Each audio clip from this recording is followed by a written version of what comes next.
Latar belakangnya sebagai seorang dosen dan juga aktivis, akhirnya membawanya terjun ke dunia politik praktis dan berjuang di DPR RI. Inilah sosok dari perempuan yang akan kita wawancarai pada episode Perempuan Parlemen kali ini. Dan pemirsa, saya Ayu Rahmawati, inilah Perempuan Parlemen selengkapnya.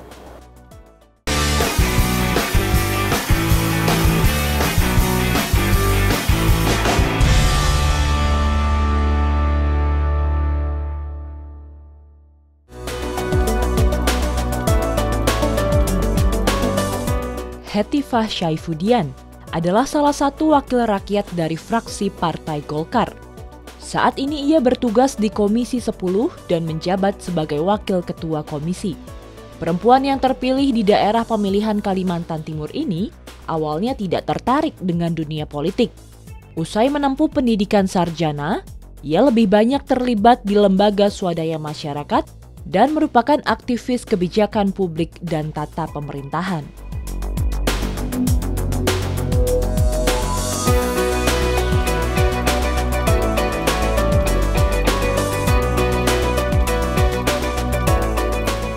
Pemirsa Perempuan Parlemen, apa kabar? Kembali lagi bersama saya dengan Ayu Rahmawati. Dan pada episode kali ini saya tengah berada dengan salah satu narasumber yang sangat spesial, Ibu Hetifah Syaifudian. Apa kabar Ibu? Baik Ayu. Luar biasa sekali. Ini selaku perempuan yang sangat inspiratif, pimpinan dari Komisi 10 DPR RI, Wakil Ketua Komisi 10 DPR RI. Dan luar biasa sekali, terima kasih sekali Ibu atas waktunya hari ini. Senang sekali Ibu. Hari ini Ibu juga cerah sekali hari ini. Siap-siap mau rapat dengan Menpora. Luar biasa, semangat terus ya Ibu ya. Semangat olahraga. Oke Ibu, ini sebenarnya Ibu, saya itu adalah salah satu orang yang mengikuti perjalanan Ibu nih. Suka kepoin IG saya ya? Pastinya Bu, pastinya. Ini saya di follow back ya Bu ya. Aduh, iya dong Ayu, aku juga fans kamu. Waduh.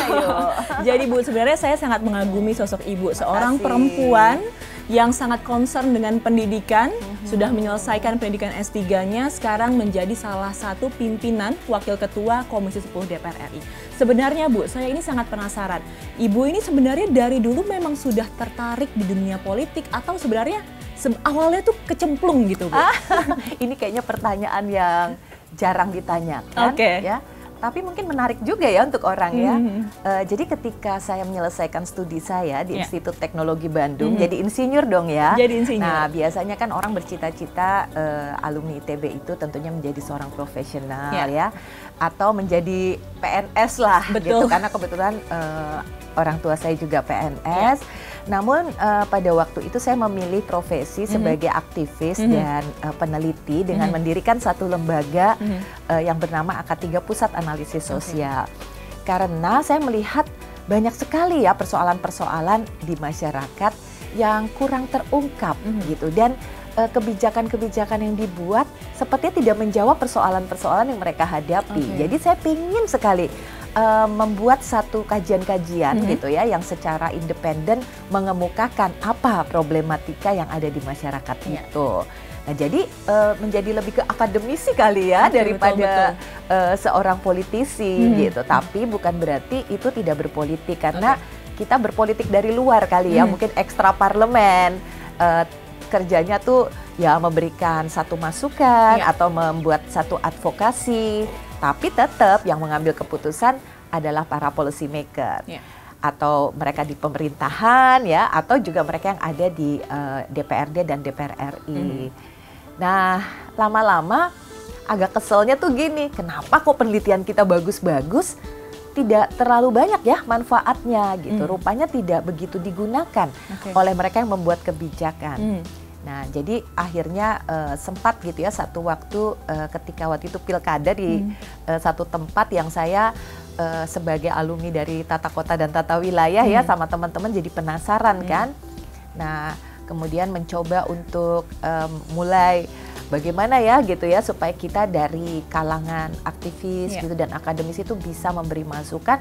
Ya kalau gitu udah aja sekalian kita jadi pengambil kebijakannya. Nah mulailah ada pikiran seperti itu, dan karena reformasi sudah terjadi pada tahun 2000-an, berarti kita juga lebih bagus mungkin melakukan perubahan tuh dari dalam aja gitu. Karena banyak pemerintah daerah yang menjadi lebih reform ya, terus lebih membuka diri kepada berbagai terobosan-terobosan baru. Nah akhirnya ketika 2009 diberi satu kesempatan kepada perempuan loh, waktu itu lebih besar ya untuk terlibat dengan adanya affirmative action untuk pencalonan. Nah, disitulah kesempatan bagi kami termasuk saya waktu itu untuk mencoba ya menyelami dunia politik. Dan alhamdulillah ya terpilih. Luar biasa sekali. Jadi ini sebenarnya awalnya dari gregetannya itu ya Bu gitu. ya? Saya kira ya karena dunia politik itu Ayu sangat menuntut satu komitmen dan satu integritas. Kalau tidak ada greget ya, sebenarnya kita akan sulit untuk mempertahankan diri di dunia ini. Dunia politik ya. Jadi memang harus dimulai dari suatu greget. Kita tuh mau mendorong satu perubahan apakah melalui politik ini.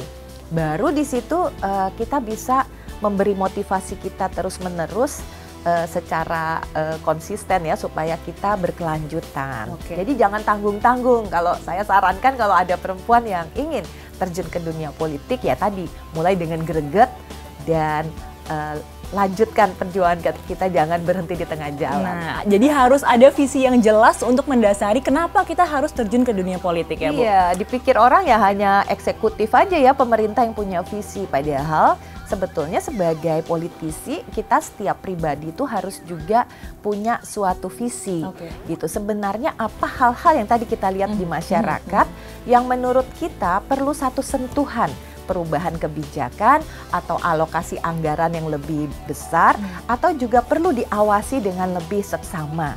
Nah, sehingga apa persoalan yang dikemukakan atau dikeluhkan masyarakat itu bisa ada solusinya. Nah, masalahnya kan masyarakat kalau mengeluh seringkali dia meminta sifatnya gitu. Misalnya, Bu, istri saya mau melahirkan. Bu, saya pinjam uang karena anak saya mau sekolah. Nah, kita harus terjemahkan keluhan atau tuntutan permintaan itu ke dalam satu kebijakan. Apa sebenarnya persoalan mereka? Mungkin tadi beasiswa tidak menyentuh orang yang membutuhkan. Dan mungkin sekolah-sekolah yang berkualitas tidak ada di tempat itu. Mungkin pelayanan kesehatan kurang dan sebagainya. Itu. Ya, oke, baik Bu. Berarti ini kita menyinggung masalah beasiswa pendidikan yang kebetulan juga Ibu membidangi masalah pendidikan ya Bu ya di Komisi 10. Sebenarnya Bu, menurut Ibu setelah bertahun-tahun berjuang untuk rakyat, sebenarnya pendidikan di Indonesia sekarang ini seperti apa sih Bu? Kalau saya merasa 10 tahun terakhir lah ya, karena 10 tahun yang lalu juga kebetulan saya di Komisi 10 ya. Saya melihat sudah banyak kemajuan sebetulnya, misalnya dari sisi angka partisipasi kita sudah tinggi, apalagi pendidikan dasar ya, bisa dikatakan mungkin buta aksara dan sebagainya itu sudah sangat kecil ya.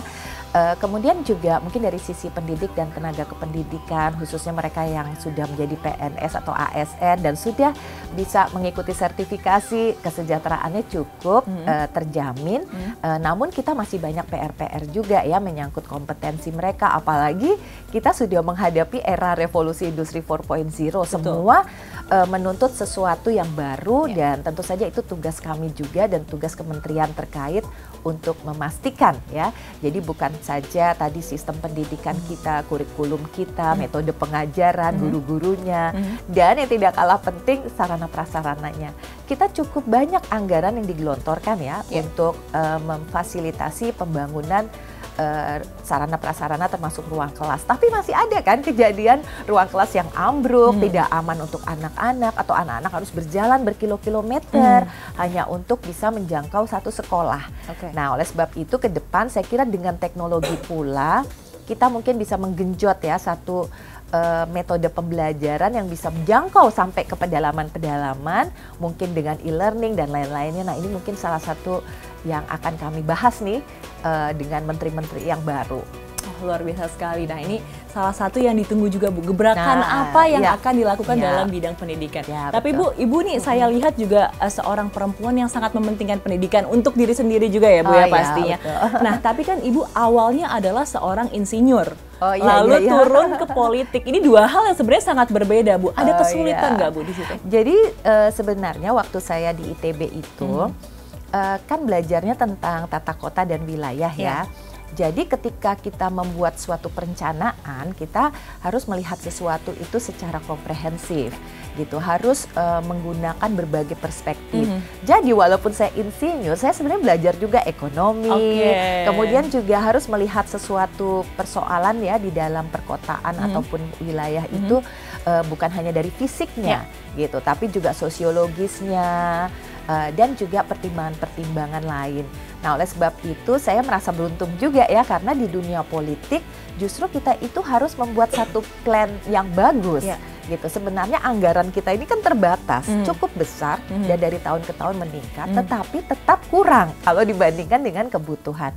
Maka satu perencanaan yang bagus itu penting dan menentukan prioritas itu penting. Nah, itulah ilmu yang saya dapat sebagai orang teknik, sebagai insinyur itu membiasakan kita berpikirnya lebih sistematis dan juga tadi to the point dan menggunakan data-data fakta karena kita belajar statistiknya juga banyak sekali gitu.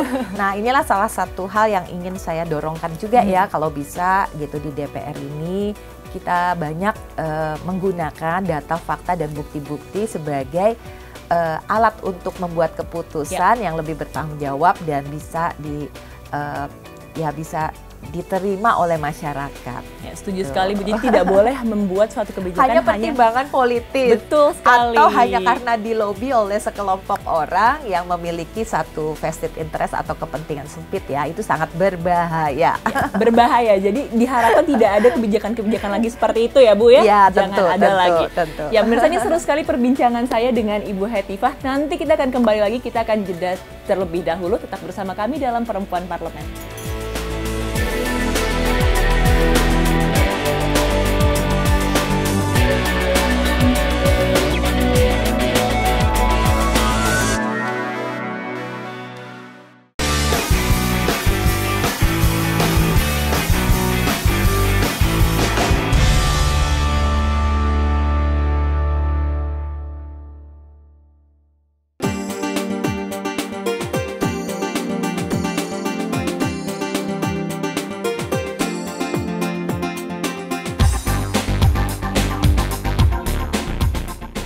Perempuan kelahiran Bandung 30 Oktober 1964 ini telah 2 kali terpilih menjadi anggota DPR RI. Visinya yang ingin memperjuangkan hak asasi perempuan demi memberikan keteladanan dan contoh yang baik agar lebih banyak perempuan terlibat di ranah politik. Sebagai wakil rakyat, dirinya sangat fokus untuk mendorong pemerataan pembangunan ke daerah-daerah yang membutuhkan di Indonesia, serta meningkatkan kualitas dan jangkauan pelayanan publik di Indonesia. Ya pemirsa, terima kasih Anda masih bersama kami dalam Perempuan Parlemen, masih bersama dengan Ibu Hetifah. Ibu, Oke Bu, tadi kita telah membicarakan tentang bagaimana sih perjalanan awal Ibu masuk ke dunia politik. Sekarang kita ingin membicarakan sebagai Ibu sosok perempuan yang terlihat sangat tangguh menjadi pimpinan komisi. Sebentar lagi akan memimpin rapat juga nih pastinya. Kelihatannya ya tangguh ya, padahal sering nangis juga. Apa sih Bu yang membuat Ibu sering nangis, atau sebenarnya ini kan kita masih di Indonesia, masih ada pandangan-pandangan patriarki. Ada nggak sih Bu masalah-masalah Ibu ketika Ibu masuk ke dunia politik sebagai seorang perempuan? Ya sebenarnya saya ingin ya membagi banyak hal dia, tapi mungkin yang paling penting gitu kalau sebagai perempuan saya merasakan tanpa kerelaan ya dari keluarga kita sebenarnya sangat sulit untuk kita baik tadi memulai ya memotivasi diri untuk survive ya di dalam satu situasi yang seringkali tidak terduga-duga ya, karena dinamis sekali kalau di politik itu penuh persaingan. Jadi tanpa kerelaan dan support dari lingkungan terdekat kita ya, apakah itu keluarga atau mungkin saudara-saudara, saya kira sulit. Nah, oleh sebab itu komunikasi ya dengan mereka-mereka yang terdekat itu juga sangat penting gitu, supaya kita ada satu keseimbangan gitu, tidak hanya juga memikirkan hal-hal yang menyangkut tentu saja bangsa dan negara ini ya, kita pun perlu melakukan kegiatan sosial sehingga hidup kita itu juga berwarna gitu, lakukan hobi-hobi pribadi juga walaupun kecil ya, itu cukup menyenangkan kan untuk diri kita sendiri. Nah itu satu hal gitu. Terus kemudiannya lagi ya pastinya ya sebagai seorang perempuan kita pernah atau mungkin sering ya diremehkan ya posisi kita, atau mungkin diragukan kemampuan kita. Nah, oleh sebab itu kita memang harus belajar lebih banyak, bekerja lebih keras untuk memberikan satu kepercayaan kepada orang lain. Kan di dalam politik itu sebenarnya bukan pinternya yang penting, tapi bagaimana kita bisa pinter-pinter gitu ya menempatkan diri sehingga orang lain menerima kita. Betul. Nah, karena disitulah ya inti dari misalnya dalam soal leadership gitu kan, bagaimana satu kepemimpinan diberikan jika orang tidak memberikan kepercayaan di lingkungan kita itu kepada kita gitu. Jadi mereka harus bisa menerima kita gitu. Oke, baik. Ini saya tuh melihat Ibu Hetifah nih dari tadi sosok perempuan yang independen, strong dan luar biasa sekali. Tapi Bu, sebenarnya saya ingin tahu Bu, arti keluarga untuk Ibu Hetifah seperti apa Bu? Ya, itu adalah elemen yang terpenting kan, di samping tadi memberikan kita motivasi. Misalnya ketika saya pertama kali akan dilantik gitu, saya masih ingat gitu ya, sebuah surat ditulis oleh anak saya yang terbesar gitu di Facebook dia upload, dan saya juga membacanya dari medsos gitu ya. Itu yang membuat saya menitikkan air mata, bagaimana mereka mengatakan bahwa mulai hari ini ya Mama gitu ya, manggilnya Mama, bukan menjadi milik kami saja, tapi sudah menjadi milik seluruh rakyat Indonesia. Oleh sebab itu kami bisa memahami gitu jika saya tidak bisa lagi memperhatikan mereka sebagaimana sebelumnya. Nah, itulah bentuk dukungan yang saya maksud gitu, bukan hanya dalam arti ya, tapi memang dukungan moral itu ya penting sekali. Sehingga kita tidak harus selalu merasa bersalah gitu. Kita sebagai perempuan itu susah ya, harus misalnya dual role atau triple role secara sempurna seluruhnya. Nah, jadi wajar lah kalau sebagai politisi yang sedang mungkin meniti satu karir yang penting, kadang-kadang kita mungkin juga menunjukkan kekurangan kita. Mungkin pada pagi ini saya tidak sempat melayani keluarga saya dengan baik karena saya harus segera menyiapkan rapat hari ini. Itu tidak masalah dan mereka menerima, itu sangat penting. Keluarga sangat suportif berarti ya Bu ya, alhamdulillah sekali. Sangat bagus. Nah, ini yang membuat saya penasaran juga Bu. Tapi kan bagaimanapun juga Ibu sekarang perannya tidak hanya sebagai politisi saja, tidak hanya sebagai pimpinan saja, tapi juga masih mempunyai peran sebagai istri dan juga ibu. Membaginya tuh seperti apa Bu? Jadi memang membagi waktu itu susah rumusnya ya, karena kita itu ibaratnya jadi apa ya, juggling, kayak misalnya kayak kita itu pemain sirkus kan, satu bola udah ditangkap, udah ada bola lain yang lain. Jadi kita harus selalu siap diri. Nah, tentu saja stamina penting gitu. Kadang-kadang ya memang stres juga ya. Apalagi kalau misalnya kita di politik ini kan tidak selalu bisa menduga hasil dari pekerjaan dan perjuangan kita seperti ini. Kadang-kadang kita berhasil dan itu penting untuk kita rayakan ya. Jadi kayak semacam small victory itu penting setiap hari supaya kita merasa bahwa kita memang bermanfaat. Tapi kalau lagi gagal ini kadang-kadang ya kita nangis juga kan, dan tidak masalah lah gitu mengungkapkan satu emosi ya, karena mungkin menurut kita seharusnya keputusannya adalah A, kenapa kok jadinya B ya, mungkin kita kecewa ya.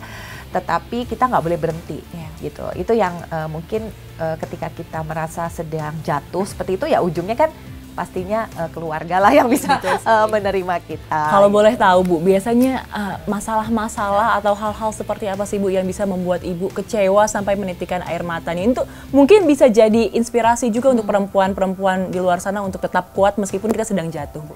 Ya, misalnya tadi ya kita sedang memilih gitu ya, memilih opsi kan gitu, A atau B misalnya, atau memilih fit and proper test gitu, si C atau si D gitu kan. Menurut kita seorang perempuan ini sangat bagus, dia berdedikasi, dia sangat kompeten, menurut kita pantas dia menduduki posisi itu. Nah, kita berusaha memperjuangkan gitu, ada representasi perempuan di dalam satu lembaga negara gitu. Tetapi mungkin teman-teman kita yang lain berbeda pandangannya dengan kita gitu. Ya mungkin mereka tidak merasakan ya, kalaupun ada perempuan yang kurang-kurang sedikit, kalau oleh kami kan yang perempuan inginnya beri dulu kesempatan. Nah, tapi mungkin teman-teman yang lain punya pertimbangan lain, sehingga siapa yang kita perjuangkan ternyata tidak berhasil. Nah, itu betul-betul membuat kita merasa gagal kan gitu. Tetapi ya tentu saja kita harus coba lagi di dalam setiap kesempatan. Atau mungkin satu kebijakan yang kita rasa juga akan mensupport banyak perempuan lain untuk bisa terpilih di dalam pemilu misalnya.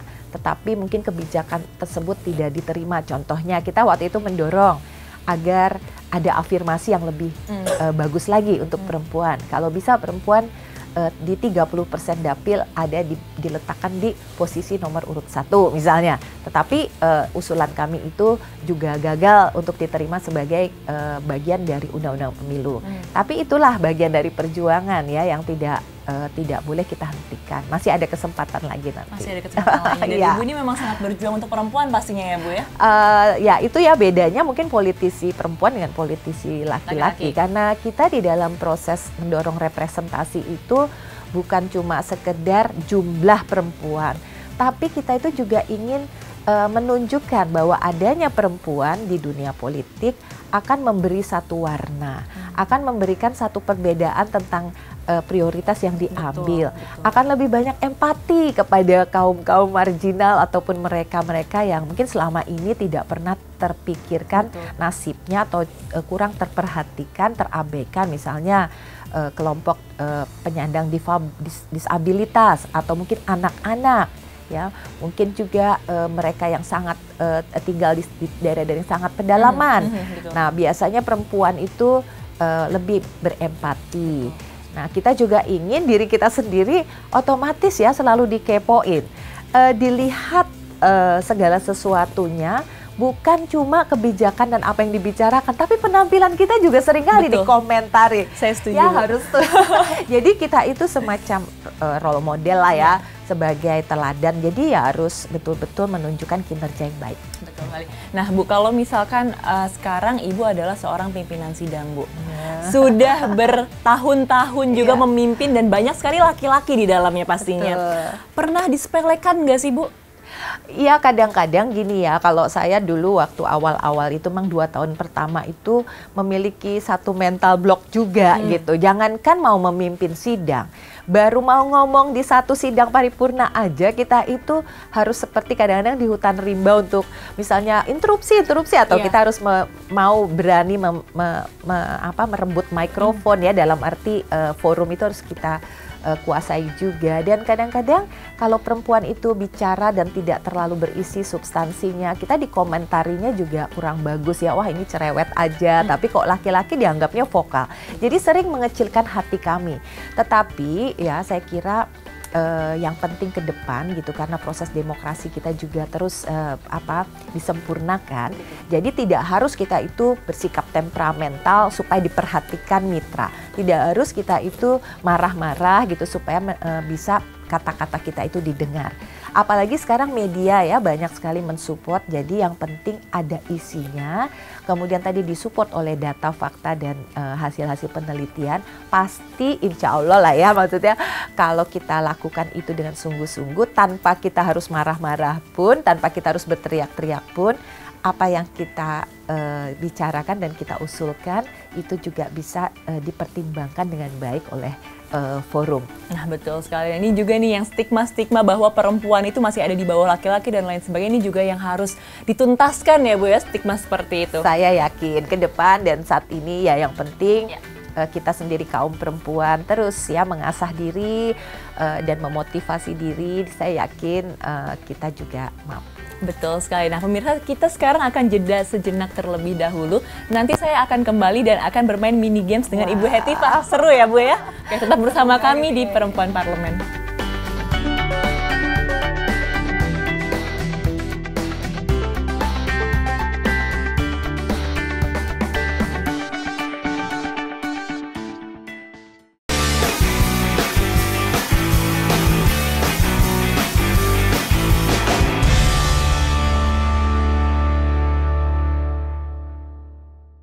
Ya pemirsa, terima kasih Anda masih bersama kami dalam Perempuan Parlemen. Tidak terasa ini sudah segmen 3, artinya sudah segmen akhir ya Ibu. Tidak terasa sekali. Nah Bu, ini di segmen terakhir Bu. Dari tadi saya ngobrol sama Ibu, banyak sekali hal-hal yang menginspirasi saya dan juga pastinya perempuan-perempuan Indonesia lainnya nih Bu. Nah saya ingin tahu Bu, dari track record Ibu yang sudah sangat panjang sekali, juga perjalanan Ibu yang pastinya tidak mudah. Apa sih Bu harapan-harapan yang sebenarnya masih ingin Ibu wujudkan untuk ke depannya? Sebagai salah satu ya dari sekarang 575 anggota DPR. Mungkin kontribusi saya sangat terbatas, tapi saya sangat ingin ya ke depan DPR itu bisa mengembalikan reputasinya. Jadi saya juga ingin mengakhiri nanti ya peran saya di DPR itu dengan satu satu perbaikan ya dalam proses pengambilan keputusan di parlemen kita, supaya tadi lebih mencerminkan harapan-harapan dari masyarakat, supaya kebijakannya juga diambil tadi dengan menggunakan fakta-fakta realita di lapangan, hasil-hasil riset, jadi bisa dipertanggungjawabkan. Kemudian kami juga ingin nanti ke depan partisipasi publik lebih bermakna lagi, dan thanks to medsos ya, gitu. Walaupun saya ini udah bukan milenial, tapi saya berusaha mendorong adanya komunikasi yang lebih baik ya dengan segala kalangan, dan mereka bisa menghubungi saya kapanpun mereka mau secara langsung.